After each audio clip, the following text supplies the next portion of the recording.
Okay, so let's say you had chosen Actividad Una for Netflix y Chillear. You guys, this is gonna be a fun one because all you have to do is just watch a show. We know you guys love your binging, and that's a great way to spend your quarantine, right? So why not also and practice your Spanish a little bit and get your Spanish assignments done while you do your Netflix. Now, the one caveat is that I do want you watching shows that are made in Spanish for Spanish speakers, right? Because that's what we're here to do, is to hear Spanish spoken well and to hear Spanish spoken correctly. Really quick thing is that if you don't have Netflix, that's totally fine. You can also include a different streaming service if you find a Spanish-speaking program on, Amazon or on Disney Plus or whatever. Or if you don't have any of those, which I totally understand too, there's a hilarious episode of what's called Extra on this YouTube page. If you click this, that'll pull up a show that was made a while back. So it's kind of old-fashioned, but it's actually really, really funny. And you'll notice that it has some subtitles there to help you as well.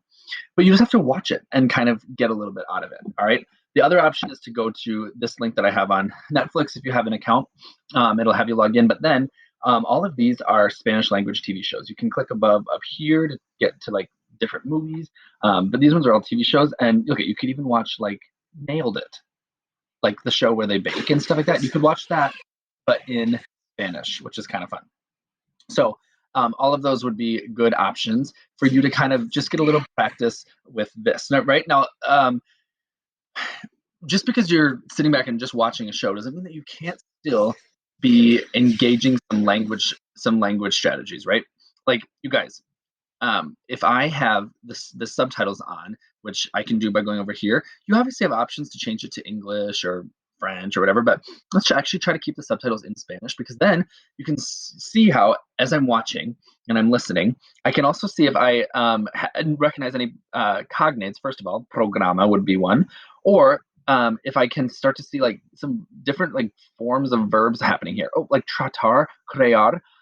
Those might be verbs because they end in AR. Okay.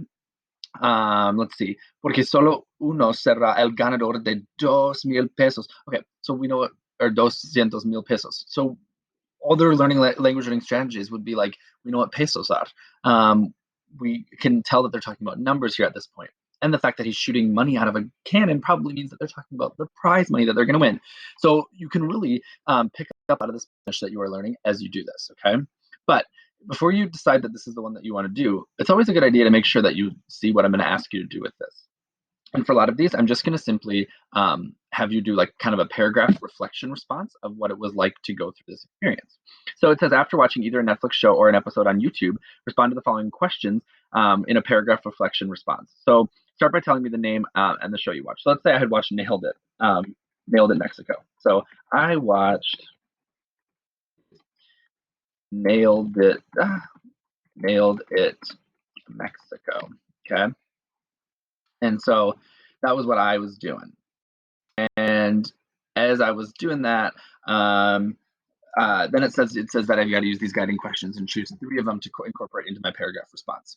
So I would read the questions first, and I would know, okay, do I want to give a brief summary of what happened in the episode? Do I want to talk about my experience and what it taught me about my Spanish language abilities? Do I want to talk about seeing and hearing some words that I know? Sure. In response to number 3, I could say, I recognized several words that I already know in Spanish, right? So you guys know how to write a paragraph in response to those questions, right? Notice that I always will have an option to go back to the assignment slide, and you can kind of go back and forth from here to there to kind of see what questions you're going to be asked, as well as what the actual assignment was asking of you. Hey, that's just one option for out of 6 different ways that you can show me some evidence of engaging your listening skills today, this beautiful Thursday.